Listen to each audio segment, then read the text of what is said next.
Zelensky, save your men from Bakhmut. Look at the map behind me. Save your army. It's not too late to let them retreat in good order. It's time to pull out, or you'll regret this decision for the next 18 years. Thousands of proud Ukrainian soldiers are waiting for your command because every hour the window of opportunity is shrinking. And like that we can avoid a repeat of Stalingrad. But nope, all these men will be sacrificed.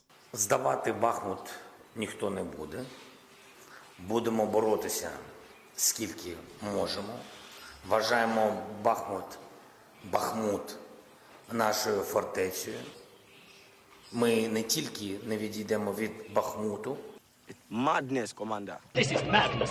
And before you ask how many more videos I'm going to make about Bakhmut, yes, I'll be honest, I had a beautiful video prepared about Bakhmut, but from the Ukrainian perspective, where we would explore multiple options available to the Ukrainian army to avoid a resounding defeat. Well, because of the latest developments, that entire video went to... My friends, look at the current situation in Bakhmut. As you can see, the Russians now control the M03 highway and the T0504 road. What a disaster! As a reminder, here's the situation on February 1st and the current situation. February 1st, current. One last time, February 1st, and now. Courtesy of Defense Politics Asia and his excellent map. Oh, but the Ukrainians are celebrating. Here's a footage of a Russian human wave. Did you see? You can count hundreds of KIA. At least. And look, here we threw some grenades at waves of incoming orcs. And here are all the places we bombarded the formations from Mordor. Now back to reality. So here are all the roads leading into Bakhmut. But there are also two smaller roads that nobody paid attention to. In total, there are 6 roads, which I color-coded for you. So we have red, orange, yellow, green, blue, and purple. There's some massive fog of war. So I'll try my best to explain the tactical and operational situation with the information I have available. We know that the Russians took physical control of Red Road since the 27th of January. The Ukrainian shelling in this sector was so effective that the Russians have now captured the Orange Highway, or at least made it unusable. All the orchestra have to do is position their Cornet anti-tank missiles and shoot anything moving up and down the road. How do we know this? Because land forces of Ukraine reported fighting in these two villages, Orikhovo-Vasilivska and Dubovo-Vasilivska. And using this color-coded map, it's obvious that Wagner is aiming to storm the Yellow Road. So the goal of this northern breakthrough, this hook, was lined red, orange, and yellow. Now don't think that the Ukrainians are just sitting and waiting. Reports mentioned 5 Ukrainian counterattacks, each involving around 40 men, supported by 2 armored personnel carriers. But these have been halted by a storm of steel. Question: where are the Ukrainian reserves? Now, Orange Road is also threatened at this location because of this Russian bridgehead over the Bakhmutka River. And now, magic! The orchestra can link up with their musician comrades right here, which would surround the Ukrainian defenders at Paraskovivka and Krasnaora. Here you can see a Ukrainian BTR supporting the attack of friendly infantrymen in an attempt to counterattack against this Russian bridgehead. Now in the southwest of Bakhmut, according to a pro-Ukrainian map, Deep State, the Wagner musicians were 775 meters away from Purple Road and fighting at the outskirts of Ivanivske. But as of the 10th of February, the orchestra took physical control of the Purple Road and of the entire forest west of the canal. They're now positioned right in between Ivanivske, Chasiv Yar, and Stupochki. In small groups, Wagnerians are using the cover of forests to infiltrate Ukrainian positions, bypass enemy strongholds to push as far as possible. The lack of armored support means they have speed, but it can become problematic if targeted by Ukrainian artillery. Here you can see a Ukrainian tank firing at a tree line where Russian infantrymen regrouped before mounting an assault. Now with full control over Purple Road, the question is, what next? Thing is, we don't know the exact strength of both sides in this sector. But since we know that Wagner is using the forest west of Ivaniske to bypass the town, this would lead them directly to Blue Road. Look at all the forested areas along this way. This is perfect Wagner terrain. And they could cut any traffic along this axis as well. If they have the strength, they could even go straight to the city center of Chasiv Yar. So, in summary, red, orange, and purple are no-go zones. Yellow is threatened, blue might be targeted, only green road remains. Fuck. There are thousands of men in Bakhmut. How can the Ukrainians avoid an encirclement? If they don't evacuate now, all these Ukrainian soldiers will be evacuated to Siberia. Phase 1 of the Ukrainian withdrawal should be to pull back all the units from the east bank of Bakhmut and use the Bakhmutka river as a natural line of defense to slow down the Russians.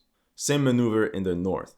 Withdraw your men from the east side of the river, that is, everyone defending Krasnohora. Ukrainians could also mine the entire area while withdrawing.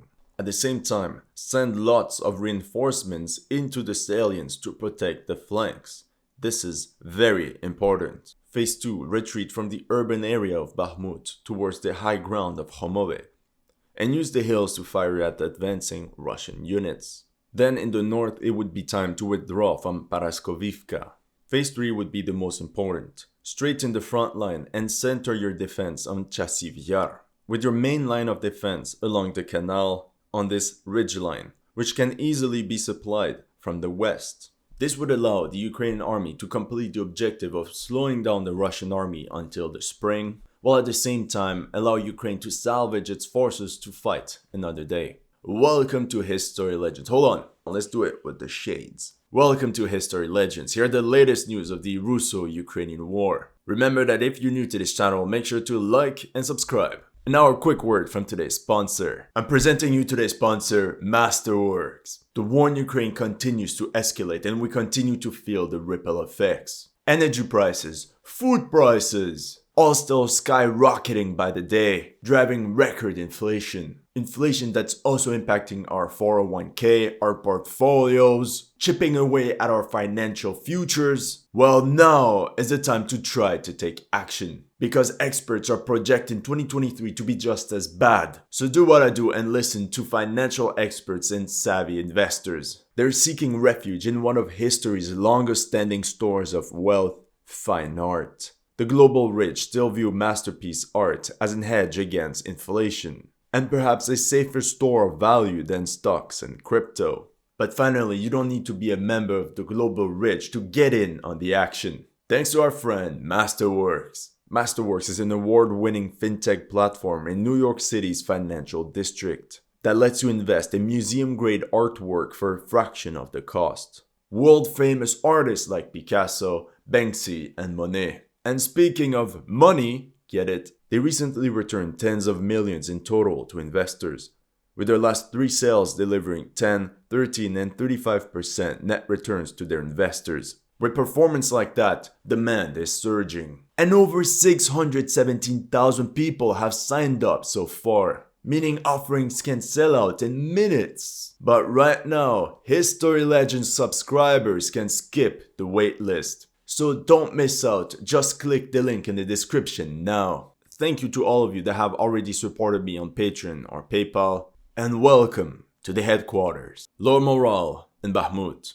The battle for Bakhmut has been ongoing for 3 months non-stop. If we take a look at a deployment map of the Ukrainian army, I can count 16 brigades involved in the defense of Bakhmut, roughly 25% of Ukraine's forces on the front line, or equivalent to 80,000 men if those brigades are at full strength. That's basically the size of all the British ground forces on a 45-kilometer front. Now among these 16 brigades, 7 are defending Bakhmut proper, or 35,000 men. In theory, remember Green Road that I mentioned earlier? That's the last supply route and last road that the garrison could use to escape from the Bakhmut cauldron. The most optimistic reports mentioned that 5,000 to 6,000 Ukrainians could be trapped in an encirclement if no withdrawal is ordered. What would be the political effect for Ukraine to announce to their population that they lost once again 5,000 to 10,000 men as prisoners of war? And Ukrainian troops are not oblivious at what's happening. Because Ukrainian troops know what's actually going on, their morale is at the lowest. Have a look at this story from French reporters of France 24. On the ground, Ukrainian troops are pessimistic about the situation.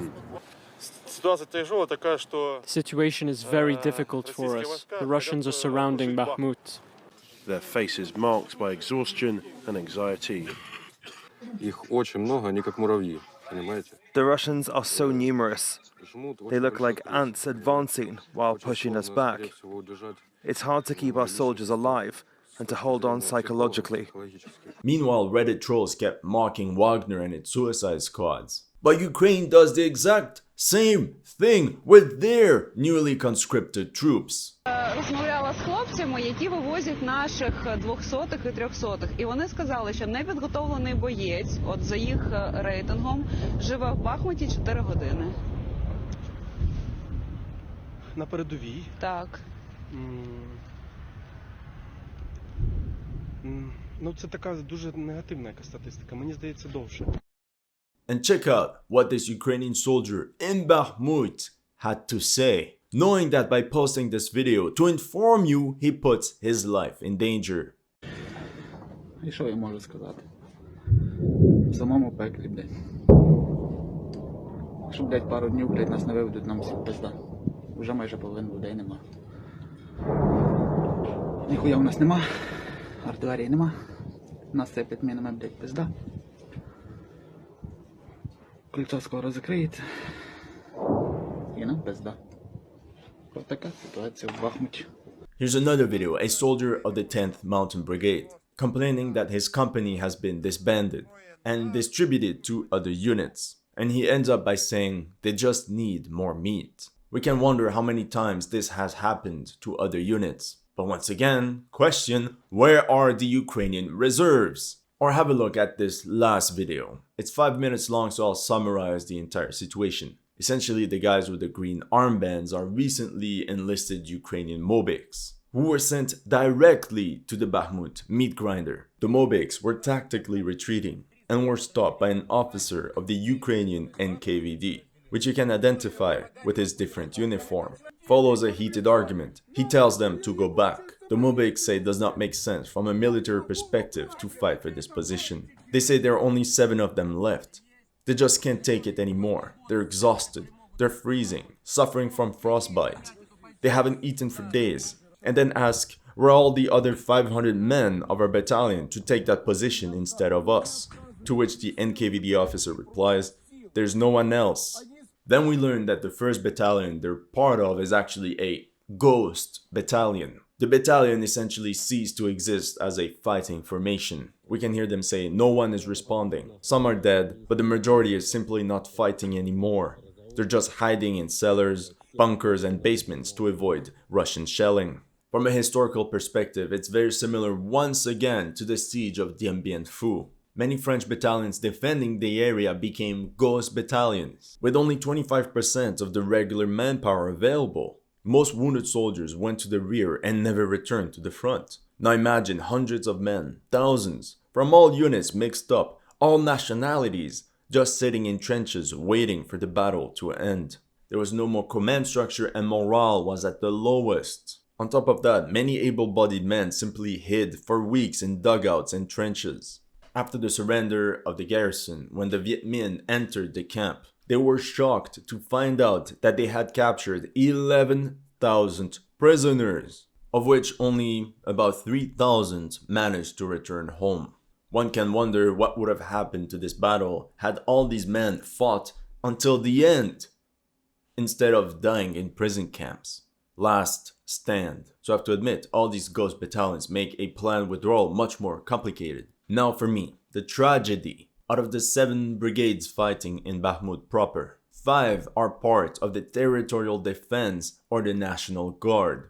Mobilized men with little training sent in to fill the casualties, aka cannon fodder. But for Ukraine, this is a much better trade-off than to reenact what happened at Mariupol, where they let elite formations of the Ukrainian army like Azov and the Ukrainian Marines get encircled. This seems to confirm the rumors that the more trained formations were withdrawn from Bakhmut, whereas less trained units, mobilized personnel, are kept on the front line to bear the brunt of the artillery shelling and basically be the ones sacrificed in case of an encirclement. So for the Ukrainian general staff, instead of trying to withdraw these men, which could cause a complete collapse and a rout of the entire Ukrainian army, they thought it was better to just have these second-tier units just stand their ground and try to defend their positions as long as possible with whatever they have available.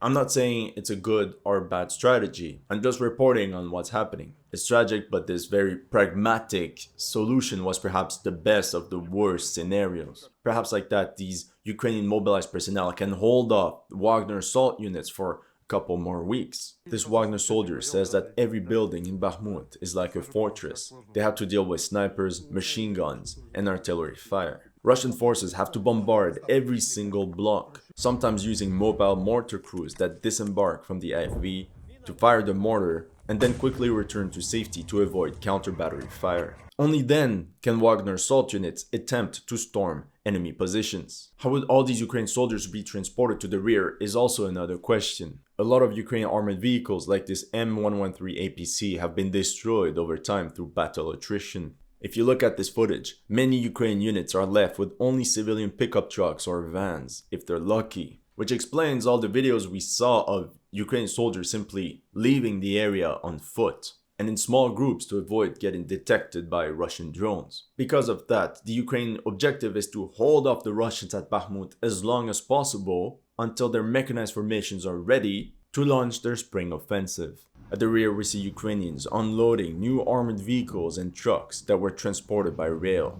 These will go on to strengthen Ukrainian mechanized brigades. These were most likely repaired and patched up somewhere in the Czech Republic by Czech technicians and engineers, which are among the only ones in Europe that know how to handle this Soviet equipment. Here we can see the Canadian donation of Leopard 2s being sent to Ukraine. Meanwhile, the British Prime Minister said that the Challenger 2s will be sent to Ukraine by March. Here you can see Ukrainian tank crews of the 25th Airborne and 80th Air Assault Brigades currently in the United Kingdom learning how to operate British tanks. So yeah, it's a big gamble. At the risk of losing 10 or even 20, 30,000 men KA, wounded or captured just to prove a point for a political commitment before your spring offensive.